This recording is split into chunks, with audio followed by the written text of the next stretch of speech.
아마도 모든 목회자 가정과 자녀들이 다 그렇다고 생각하는데요.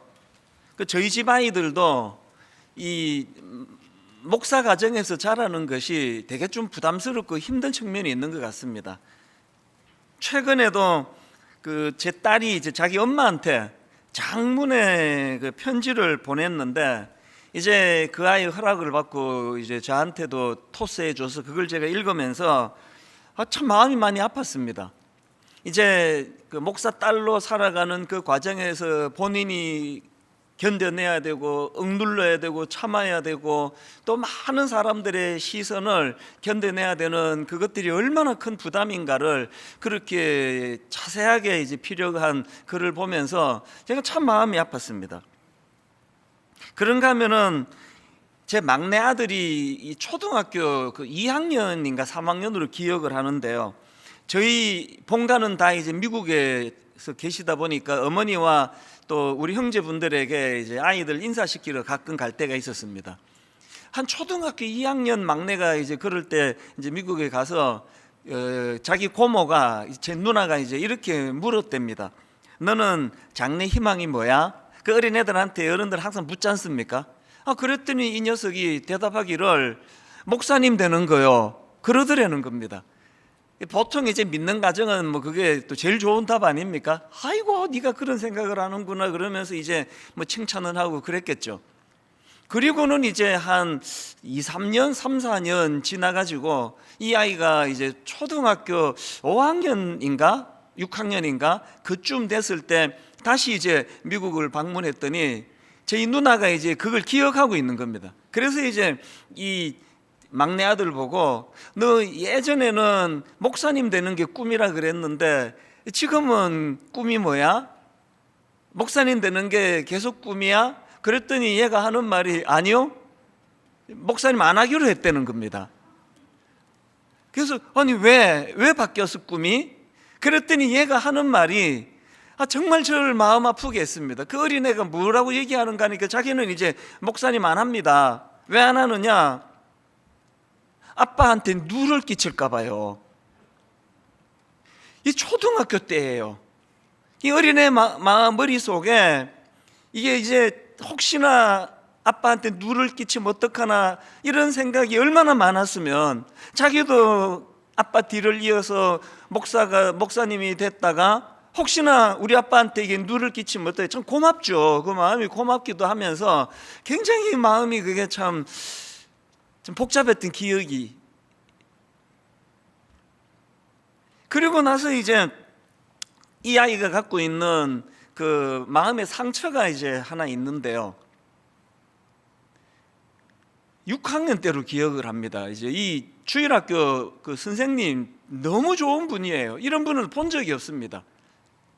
6학년 때 반 담임 선생님이셨는데요.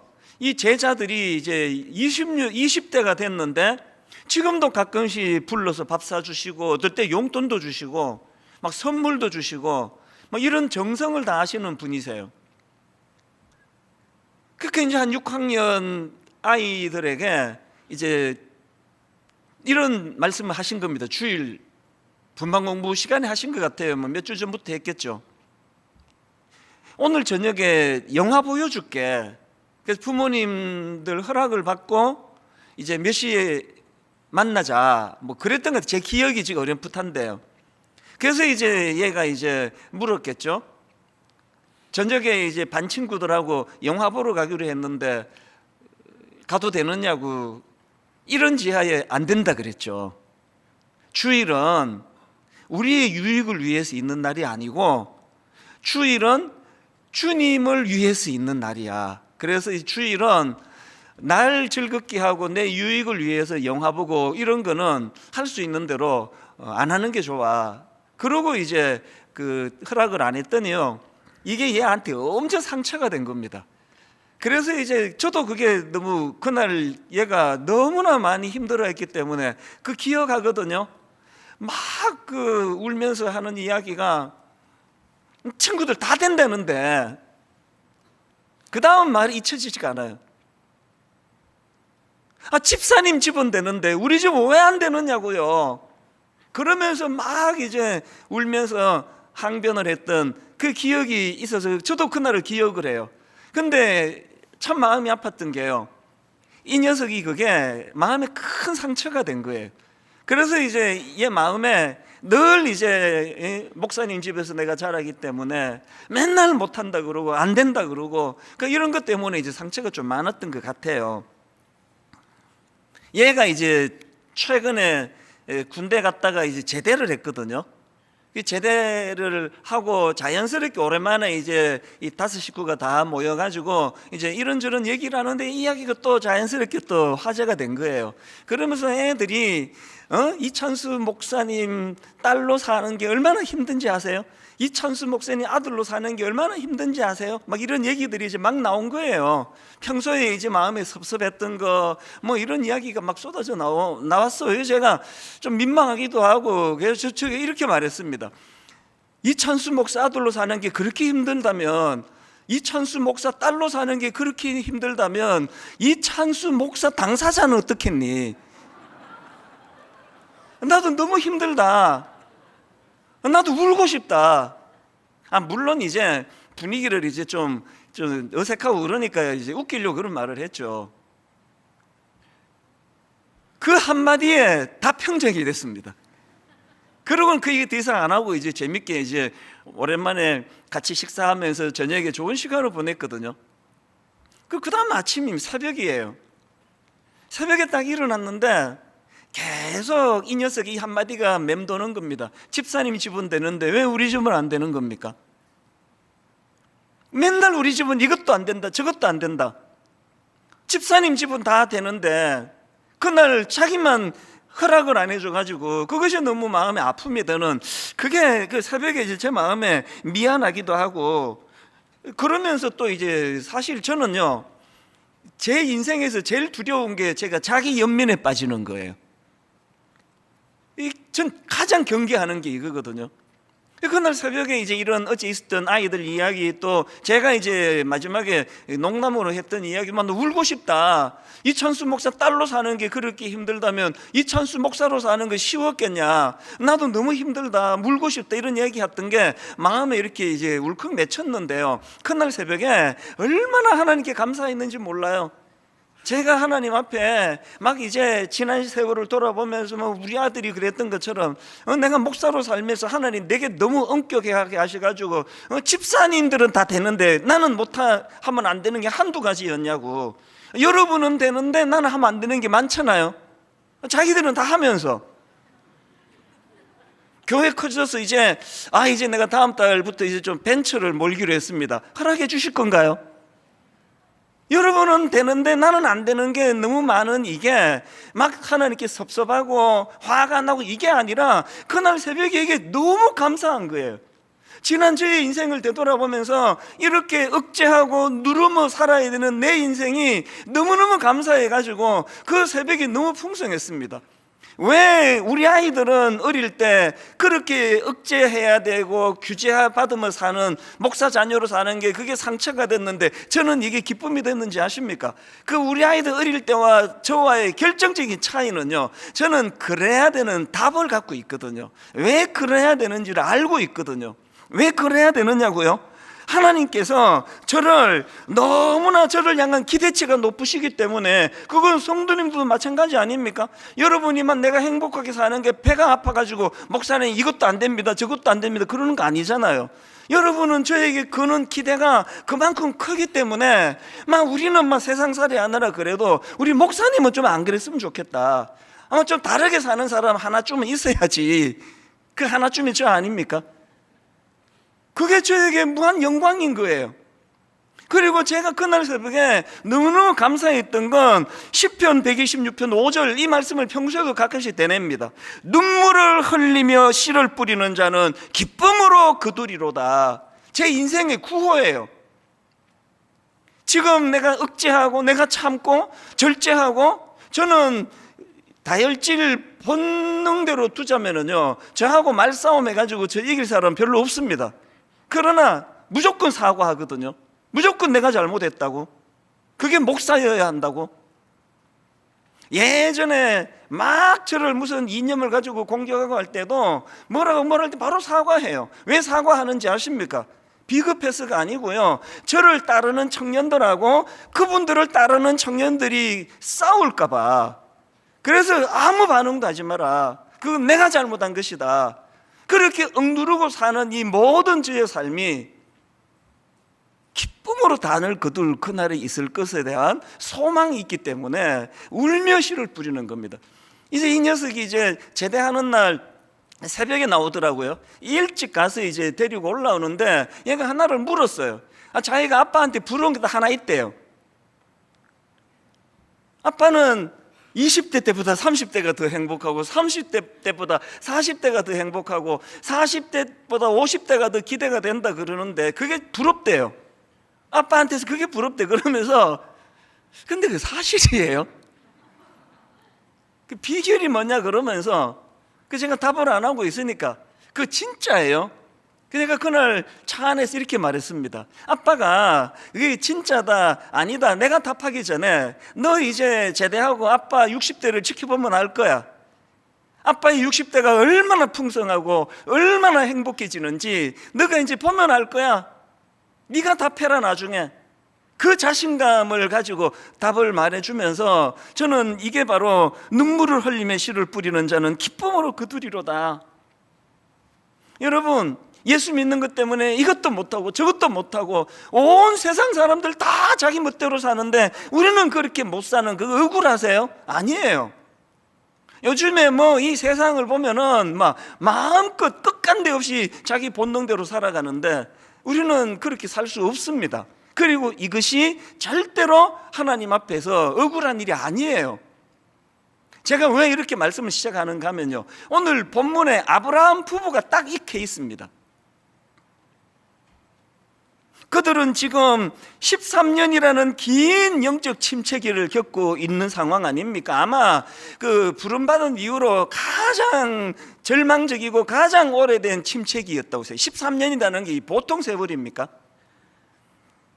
이 긴 영적 침체기의 그 첫 출발이 어디서 시작한 겁니까? 그게 창세기 16장 2절입니다. 사레가 아브라함에게 이르되 여호와께서 내 출산을 허락하지 아니하셨으니 원하건대 내 여종에게 들어가라. 내가 혹 그로 말미암아 자녀를 얻을까 하노라 하매, 이것 때문에 그 아브라함과 사라가 하나님의 때를 기다리지 못하고 여종 하갈을 통해 첩을 삼아가지고 아들을 낳은 이것 때문에 그 깊은 영적 침체에 빠지게 된 거 아닙니까?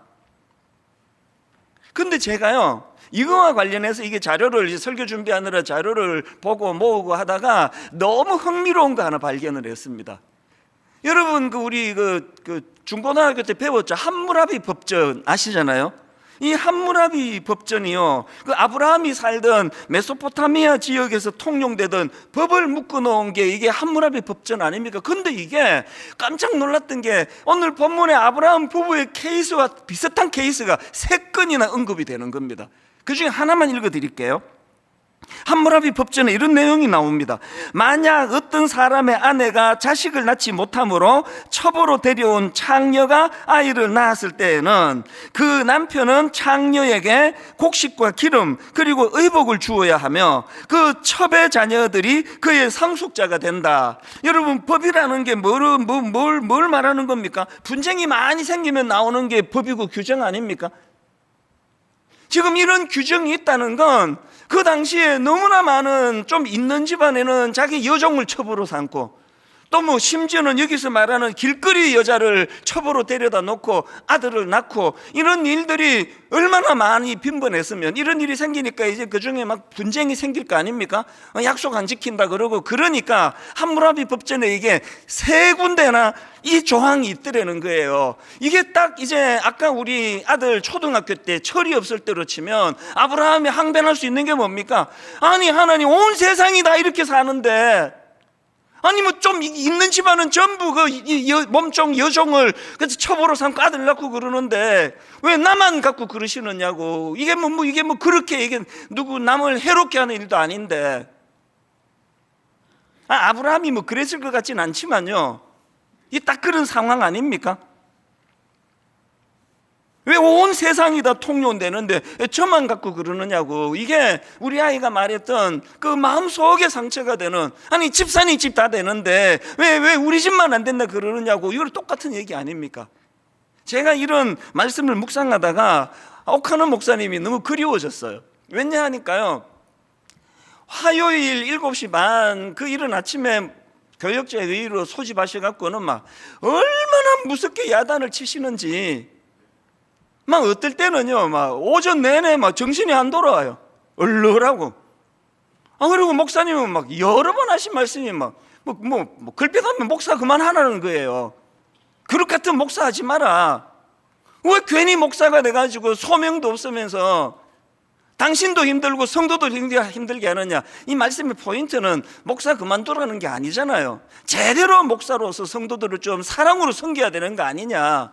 이거를 이제 강조하시기 위해 가지고 막 얼마나 무섭게 강하게 말씀하시는데, 전에도 말씀드린 것 같아요. 놀라운 건요, 저를 위시해 가지고 모든 교역자들이 마음에 아픔은 있고 두려움은 있지만 상처를 안 받는 겁니다. 왜 안 받을까요? 목사님 마음을 너무 잘 알거든요. 우리 무시해 가지고 이 자격도 없는 것들이 그 얘기가 아니잖아요.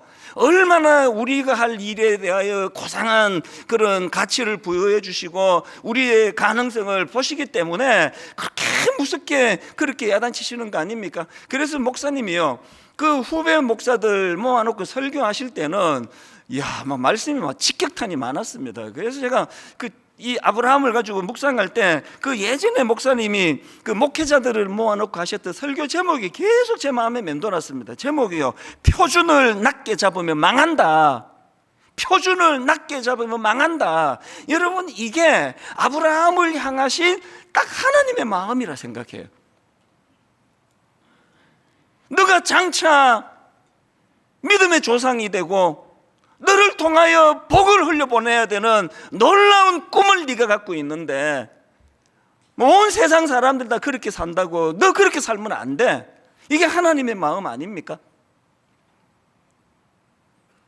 제가 우리 아이들하고 대화하고 난 그 다음 새벽에 마음의 감격이 확 밀려오면서 너무너무 감사했던 것은요, 하나님이 내 인생을 이렇게 고상하게 생각하시는구나. 하나님이 저에게 이렇게 고상한 꿈을 주셨기 때문에 모든 세상 사람들 다 본능을 따라 산다 할지라도 나는 억눌려야 되고 참아야 되고 절제해야 되는, 이게 내게 너무 면류관처럼 생각이 되고, 더군다나 하나님 별로 그렇게 참고 절제한 것도 없지만 사실은 울며 씨를 뿌린 그 사람에게 기쁨으로 단을 거둘 소망을 주신 분이 하나님이시기 때문에 그 꿈을 가지고 견뎌내는 거거든요. 제자들을 향하신 예수님 마음도 똑같습니다. 제자들을 향하신 예수님의 근본적인 생각을 우리는 누가복음 22장에서 발견합니다. 25절부터 보십시오. 예수께서 이르시되 이방인의 임금들은 그들을 주관하며 그 집권자들은 은인이라 칭함을 받으나 너희는 그렇지 않을지니. 너희는 그러면 안 돼. 온 세상 사람들이 권력을 좀 갖고 있으면, 좀 그 권력을 갖고 있으면 그렇게 높은 자리에 올라가려고 휘두르고 그렇게 한다고 너희들은 그러면 안 돼. 제 목회에 하나님의 무서운 경고의 말씀 중에 몇 순위 안에 드는 게 이 말씀일 거예요. 너희는 그렇지 않을지니. 목사면 다 같은 목사지. 큰 교회 목사가 어디 있고 작은 교회 목사가 어디 있습니까? 저는 우리 교회 젊은 목사님들하고 부목사라는 말 잘 안 써요. 못 알아듣는 분들을 위하여 구분 지을 때 한 번씩 쓰지. 아니 목사면 다 목사지 무슨 정목사가 있고 부목사가 있습니까? 목사면 다 목사예요. 작은 교회 큰 교회 없습니다. 교회 커지면은 헌금 많이 나오고 그러면 그때부터 담임 목사 대우가 달라지고, 이런 본능이 꿈틀거릴 때마다 하나님이 경고하시는 거거든요. 너희는 그러지 않을지니. 오늘 우리가 갖고 있는 이 가치 기준이 너무나 세상에 발을 담고 살아가다 보니까 교회 안에서도 장로가 제일 높고 권사가 그 다음 높고 안수집사가 그 다음 높고, 이런 생각을 갖고 있는 교회, 이제는 그런 교회 없으리라고 믿고 싶습니다만, 그래가지고 그냥 장로가 못 돼가지고 안달복달하는 이런 코미디 같은 일이 제가 어릴 때는 있었습니다. 이럴 때마다 하나님이 교회를 향하여 너희는 그렇지 않을지니, 어떻게 담임 목사가 제일 높고 어떻게 장로가 제일 높고 그런 생각을 할 수 있느냐. 교회는 가장 낮아 보이는 그 사람이. 그래서 저는 우리 부목사님들 결정적으로 이제 보통은 일부러 화를 내거든요. 일부러 화내가지고 좀 화난 척하면서 무섭게 하는 경우가 많은데, 진짜 화를 낸 적이 몇 번 있는데요, 유력한 장로님, 유력한 권사님 결혼식 장례식일 때 부목사들 우르르르 가가지고 그냥 다 메우고 나서 한 번 불같이 화를 낸 적이 있습니다. 이게 교회의 모습이냐? 교회는 저 끄트머리에 있어서 언제 벼랑으로 떨어질지 모르는, 아무도 알아주는 사람이 없는 그분들을 위하여 목회하는 게 그게 목회자지. 맨날 그냥 교회에 유력한 사람은 쫓아다녀서 되겠느냐고 막, 이게 오래전의 이야기입니다. 불같이 화를 낸 적이 있습니다. 내가 그 모든 성도님들을 다 제대로 섬길 자신이 없으면 장로님들에 대하여 그렇게 안 하려고 애를 너무 써요. 그래서 장로님들께 미안하죠. 그땐 저는 20년 목회하면서 장로님 자녀가 유학 간다고 그 집에 찾아가가지고 기도해 준 적이 한 번도 없습니다. 모든 성도님들에게 그렇게 못하면 장로님 집에도 이후 몇 명 장로님만 내가 섬기면 되겠냐는 생각이 뭐 강박증이죠. 너희는 그렇지 않을지니, 너희는 그렇지 않을지니. 여러분, 이런 정신을 가지고 아브라함이 뭐 억울합니다. 하물며 법전에도 나올 정도로 모든 세상 사람 다 그렇게 사는데 뭐 나만 갖고 그러시느냐고, 이렇게 항변하지 않았다고 저는 생각하지만, 이런 의미에서 저는 오늘 이 본문 말씀을 가지고요, 우리가 추구해야 될 두 가지, 이거를 정말 마음에 저도 새기고 여러분도 새기기 원합니다. 첫 번째 추구해야 될 게 뭐냐? 여러분, 예수 믿는 여러분, 보다 높은 목표를 설정하셔야 돼요. 보다 높은 목표. 여러분, 지난주 설교 기억하시잖아요. 하나님이 13년의 침체기를 겪고 있던, 암흑기를 겪고 있던 아브라함을 찾아주셔가지고 가장 먼저 선언한 것이 엘 샤다이, 나는 전능하신 하나님이라, 이렇게 선언하시고는 그것을 전제로 해서 두 가지 명령을 내리시는데, 지난 시간에 한 가지를 살펴봤습니다. 그게 뭐였죠? 창세기 17장 1절 다시 보십시오. 아브라함이 99세 때에 여호와께서 아브라함에게 나타나서 그에게 이르시되 나는 전능한 하나님이라, 나는 전능한 하나님이라. 그 다음에 첫 번째 명령, 너는 내 앞에서 행하라. 이거 지난 시간에 살펴봤고요. 오늘 두 번째 주신 걸 살펴보는데, 하나님이 주시는 두 번째 명령은 완전하라예요. 완전하라. 여기 나오는 완전하라라는 이 단어는 히브리어로 타밈이라는 단어인데요, 흠이 없다, 이런 뜻을 가진 단어예요. 지난 몇 주 동안에 저는 타밈이라는 단어를 굉장히 깊이 묵상을 했습니다. 구약에 이 단어가 여러 군데 나오는데, 신명기 13장 13절, 너는 너의 하나님 여호와 앞에 완전하라. 타밈, 그대로 드러나는 내용 아닙니까? 그런데 제가 이 타밈이라는 단어를 주목한 이유가 있습니다. 레위기 1장에도 이 단어가 나옵니다. 레위기 1장 3절, 그 예물이 소의 번제이면 흠 없는 수컷으로, 이 흠 없는 이 타밈이에요. 그러니까 지금 하나님께서 아브라함에게 거시는 기대가 뭐예요? 엄청난 기대를 거시는 겁니다. 하나님께서 아브라함에게 나와 함께 동행해야 된다, 이거 하나 명령하시고, 그 다음에 바로 타밈, 완전하라. 어느 정도로 완전하느냐? 하나님 앞에 제사 드릴 때 가장 귀하고 아름다운 흠 없는 제물을 필요로 하듯이 하나님 앞에 그런 존재로 살아가거라. 하나님의 기대치가 엄청 높다는 걸 알 수 있는 거 아닙니까? 그리고 아브라함에게 주신 하나님의 꿈이 너무나 크고 놀랐기 때문에 이런 큰 꿈을 가진 사람다운 그런 아름다운 목표를 갖고 살아야 되는 거, 이걸 주님이 요구하시는 거거든요. 제가요, 이 부분을 묵상하다가 되게 부끄러운 장면 하나가 불쑥 떠올랐습니다. 오래전입니다. 그때는 이제 우리 드림센터도 없을 때예요. 그래서 요 뒤에 이제 사무실이 조그만한 게 있었고요. 그리고 이제 여기서 이제 차를 타고 한 5분 정도 가면은 여기에 그 시에서 하는 헬스클럽이 있어요. 이게 제법 큽니다. 그리고 이제 시에서 하다 보니까 뭐 엄청 쌌습니다. 제 기억으로 한 그때 3만 원인가 4만 원인가 그렇게 이제 저렴하게 하고요. 그리고는 당연히 이제 뭐 트레이너 이런 사람 많이 둘 수가 없으니까 아주 젊은 여성 트레이너 한 사람이 계속 이제 다니면서 자세도 교정해주고 이제 이런 일을 했던 상황인데요. 여러분, 나이가 아무리 들어도요, 이 땅의 모든 제자들은 스승에게 인정받고 싶어요. 그래서 이제 제가 이거를 하면서 계속 그 트레이너가 자세가 좋은데요 그러면 막 기분이 좋고 난 그 선생님께 인정받고 싶었어요. 그리고는 이제 그 엮기라 그러잖아요. 바벨 가지고 이렇게 이제 하는 엮기를 하는데 아마 처음에는 이거 막 겨우 들고 그랬는데 이게 몇 달 하니까 이제 막 쑥쑥 들리는 겁니다. 이거 들 때마다 난 우리 선생님 안 지나가나 많이 늘었네요. 그 얘기를 듣고 싶었는데 안 하더라고요. 그런데 찬스가 왔습니다. 그날도 막 너무나 씩씩하게 제가 엮기를 드는데 그분이 지나가다가 딱 한마디 했어요, 저한테. 근데 그 답은 그분의 말은 내가 원하던 말이 아니었어요. 이렇게 말하는 거예요. 근데 아저씨는 무게를 왜 맨날 그것 갖고 그렇게 드세요?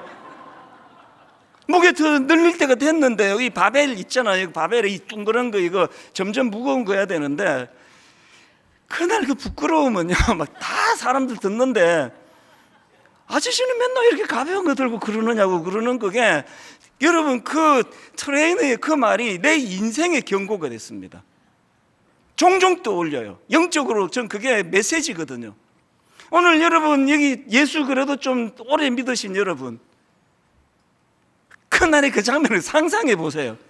40대 아저씨가 무겁지도 않은 거 들고 이러면서 굉장히 대견해하고 있는 그게 혹시 영적으로 여러분의 모습 아닙니까? 이 바벨 좀 이제 무게 좀 옮겨야 되는 거 아닙니까? 담임 목사가 되고 나니까요, 청소년 사회 갈 때 시절은 꿈도 못 꾸던 어마어마한 이런 시험이 엄청 많더라고요. 그럴 때마다 전 그 트레이너 생각을 해요. 엄살 부리지 말아야지. 내가 그래도 담임 목사인데. 그러고 나니까 이 시험 앞에 뭐 여러분들 좀 알잖아요. 뭐 별의별 모함 다 당하고 뭐 수치 다 당하고 해도요 별로 어려움 없이 지나갔습니다. 왜? 이제 하나님이 이 바벨 무게를 옮겨 주시나 보다. 여러분 우리 모두가 하나님 앞에서 이제는 그 초등학교 애가 그 집사님 집은 다 되는데 우리 집은 왜 안 되느냐고 하소연하는 그런 단계는 넘어서야 될 때 아닙니까? 그래서 여러분 정말 같이 꿈을 꾸시면 좋겠습니다. 여러분 우리 보다 높은 목표를 설정하자고요. 보다 높은 꿈을 꾸는 자들이 반드시 겪어야 되는 보다 높은 목표를 가지고 그렇게 달려가는데 그 보다 높은 목표가 고린도전서 11장 1절에 나옵니다. 사도 바울의 위대한 목표, 내가 그리스도를 본받는 자가 된 것 같이. 놀랍게도 사도 바울의 목표는 그리스도 닮기예요. 그럼 이찬수 목사 닮기 한 이틀만 하면 될 거예요. 성경의 인물 닮기 조금 힘은 더 들겠죠. 그런데 여러분 바벨의 무게를 달리해야 돼요. 내가 그리스도를 본받는 자가 된 것 같이 너희는 나를 본받는 자가 되라. 저는 이 구절을 갖고 막 휘두르고 싶지 않아요. 막 우리 부목사님들한테 너희는 나를 본받는 목사가 되라 한 번도 그런 말 해본 적 없고 생각해 본 적이 없습니다. 그러나 우리 새아이에게는 당당히 이렇게 말하기를 원해요. 너희 아빠가 부족하지만 그리스도를 본받으려고 애쓰는 사람인 거 알지? 너희는 그런 아빠를 닮았으면 좋겠어. 이런 고상한 목표를 가지고 달려가게 되시기 바랍니다. 두 번째로요, 추구해야 될 게 하나 더 있습니다. 이런 고상한 목표를 설정하되 두 번째, 하나님과 함께 그 목표 이루어 가기예요. 하나님과 함께 그 목표를 이루어 가자는 겁니다. 제가 흠모하는 인물 중에서 세례 요한 참 흠모하는데요, 누가복음 1장에 보니까 세례 요한의 부모님인 사가랴와 엘리사벳에 대해서 평가하는 게 나옵니다. 자, 한번 보십시오. 누가복음 1장 6절. 이 두 사람이 세례요한의 부모님입니다. 이 두 사람이 하나님 앞에 의인이니 주의 모든 계명과 규례대로 흠이 없이 행하더라. 여기 나오는 흠이 없이 신약이니까 헬라어인데요, 헬라어로 아멘프로이라는 단어인데 이게 구약의 히브리어 타밈을 번역한 단어예요. 아브라함 보고는 타밈, 완전하라를 명하셨는데 세례요한의 부모님에게는 이 사람은 그것을 이루고 있다, 그런 내용이니까 이게 굉장히 도전이 되잖아요. 노아도 마찬가지입니다. 창세기 6장 9절입니다. 이것이 노아의 족본이라 노아는 의인이요 당대의 완전한 자라. 이게 타밈이거든요. 아브라함 보고는 타밈을 이루어야 된다 명령을 하시는데 노아 보고는 타밈을 완전한 자로 이룬 사람이라는 그 이야기를 지금 기록하고 있는 거 아닙니까? 다윗도 마찬가지예요. 시편 18편 23절 또한 나는 그의 앞에 완전하여, 이 완전하여 이것도 타밈이에요. 타밈.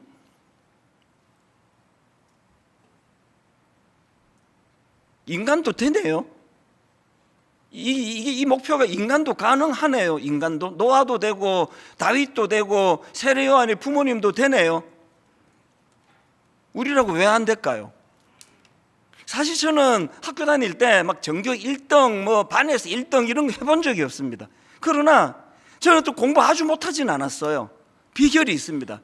여기 지금 우리 청소년이 와 있다면 전교 1등을 해본 적이 없는데 그래도 적당히라도 하고 싶은 사람 내 얘기 잘 들어야 됩니다. 저는 공부 잘한 사람 아니에요. 그러나 비결이 하나 있는데요, 전교 1등 또 전교권에 있는 애를 친구 만들려고 얼마나 노력을 했는지 모릅니다. 엄청 노력을 해요. 그러면서 내가 그 친구 볼 때마다 마음으로 속삭여. 이해가 되는데 내가 왜 안 돼? 나는 왜 안 돼? 자꾸 독백을 하는 거예요. 이게 좀 고상한 질투심, 건강한 질투심이라고 이제 그렇게 이름을 붙여보는데요, 목회하면서도 마찬가지예요. 목사님 설교를 들으면서 얼마나 질투심을 느끼는지 모릅니다.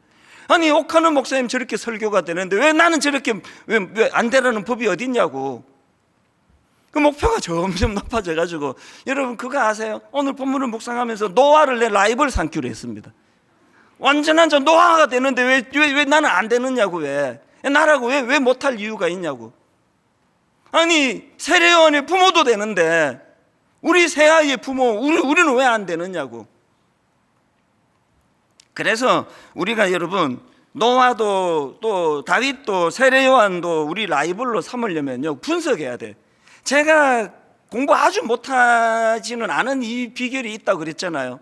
저는요 정말 공부 잘하는 애랑 친하려고 노력을 많이 한 사람이에요. 막 쇼도 여러 번 했어요. 이렇게 생일을 알아내고는요 막 남자끼리 되게 이상해. 서점 가가지고 막 얘 생일 이제 믿는 애들이니까 주로 막 거기다가 막 성구 적어가지고, 그리고는 우연히 마주치는 척하면, 이거 보통 남자들이 여자 꼬실 때 하는 거 아닙니까? 나는 전교권에 있는 애랑 친하려고 이런 몸부림을 쳤어요. 그리고는 기다렸다가 만나놓고는 너 줄 거 있다 그러면 이 생일 선물이야. 그 기어이 친구를 만들고는요. 그리고 이제 뭐 기말고사 이런 거 있으면 우리 집에 가자. 숙식 무료. 막 후라이 그때 그 귀한 달걀 후라이 같은, 우리 평소에는 안 해주는데 막 부탁해가지고 어머니 부탁해서 막 밥상에 막 올려주고 그러면서 공부 같이 하자 그래가지고요. 얘가 잘 때 자고 얘 공부할 때 하고 따라 하니까 되더라고요. 여러분 노아를 라이벌로 삼고 싶으세요? 노아를 분석해야 돼요. 여러분들이 다윗을 라이벌로 삼고 싶으면 어떻게 완전한 자가 됐는지 분석해야 돼요. 먼저 노아를 보세요. 창세기 6장 9절 다시 보십시오. 이것이 노아의 족본이라 노아는 의인이요 당대의 완전한 자라. 그 다음 보세요. 그는 하나님과 동행하였으며. 비결 아시겠죠? 내가 맨 땅에 헤딩해서 완전한 자 되는 게 아니에요. 전교권에 있는 애들을 보니까 하나님과 동행하는 거더라고요. 다윗도 마찬가지입니다. 앞에서 언급했던 시편 18편 23절 다시 보십시오. 또한 나는 그의 앞에 완전하여 그랬는데 이게 어떻게 가능했는가 보니까 여러분, 다윗이 이렇게 노래할 수 있기까지 시편 16편 8절 내가 여호와를 항상 내 앞에 모심이여. 자기가 잘나서 된 게 아니더라고요. 오늘 본문의 구조도 마찬가지 아닙니까? 오늘 본문 1절 다시 보십시오. 아브라함이 99세 때에 여호와께서 아브라함에게 나타나서 그에게 이르시되 나는 전능한 하나님이라. 두 가지 중에 전제가 뭡니까? 첫째, 너는 내 앞에서 행하여 walk before me. 지난주 우리가 살펴봤잖아요. 완전하기를 원하느냐? 네가 노력하고 몸부림치는 것보다. 그래서 저는 불교를 믿지 않고 하나님을 믿게 된 게 저는 감사해요. 뭐 남의 종교 제가 뭐 평가할 마음은 없습니다. 그러나 저는 개인적으로 감사해요. 제가 스님이 되고 제가 도를 닦고 제가 수행을 해가지고 제 인격이 완전해지기를 원하는 그 방식을 택했다면은 이루어내지도 못할 뿐더러 엄두도 안 날 것 같아요. 그러나 얼마나 쉬워요. 주님과 동행하면 되는데, 그분을 보고 따라하면 되는데. 요즘에 제가 나이가 자꾸 들어서 그런 건지 자꾸 이렇게 울컥울컥할 때가 많아요. 눈물도 많아지고요. 막 길 가다가도 막 울컥하고 그러는데요. 이번 추석에 제가 또 그런 경험을 했어요. 설날에. 여러분, 그 설날 당일 새벽에 눈 엄청 왔거든요. 그때가 제 기억으로 한 4시 전후예요. 물 마시려고 이제 가다가 보니까 큼큼하긴 한데 막 눈을 들이퍼 앞이 안 보일 정도로 털이 퍼붓는 것 같아요. 그래서 제가 창문을 열었어요. 눈이 막 진짜 엄청 내리는데요. 너무 고요하니까요. 이게 눈 쌓이는 소리인가 어떤 소리가 들리는 거예요. 이게 시에 뭐 눈 쌓이는 소리 그러더니 진짜 이게 눈 쌓이는 소리가 나나? 그러고 봤더니 그게 아니에요. 저기 누군가가요 눈을 썰고 있었던 거예요. 다 잠든 그 시간에 아침에 그 길을 지나가다가 미끄러져 넘어질까 봐 어떤 분이 눈을 썰고 있었어요. 그거를 제가 안 보이니까요, 큼큼한데 소리가 이게 그거구나, 이게 눈물이 왈칵 쏟아지는 겁니다. 울컥하는 거예요. 그 새벽에 제가 29 예비 담임 목사님들에게 그 마음을 제가 문자로 보냈습니다. 이렇게 보냈습니다. 사람은 보이지 않는데 이따가 밝아지면 행인들 길 미끄러지지 않도록 눈을 썰고 있는 분의 미세한 소리, 지난 한 해 저와 여러분 29명이죠 우리 모두가 힘든 과정을 거쳐야 했던 이유를 발견했습니다. 그래 내가 울컥한 거예요. 왜 내가 참아야 되느냐고요? 왜 절제해야 되느냐고요? 왜 돈 탐하면 안 되느냐고요? 왜 아내 말고는 다른 여자에게는 정말 견눌지리라도 하면 안 되는 이유를 제가 알아요. 목사는 아무도 없는 새벽에 눈 쓰는 사람이에요.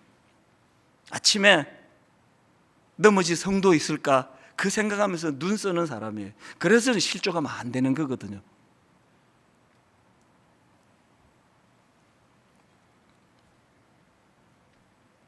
여기까지가 이제 원래 설교 원고 준비한 건데요, 사족 하나만 붙이겠습니다. 오늘 새벽에 이제 오늘 당회가 열리거든요. 29 목사님들과 이제 그 담당 성도님들이 함께 이제 교회를 설립하는 데 들어가는 초기 비용을 그거 이제 분당 우리 교회가 감당해야 되잖아요.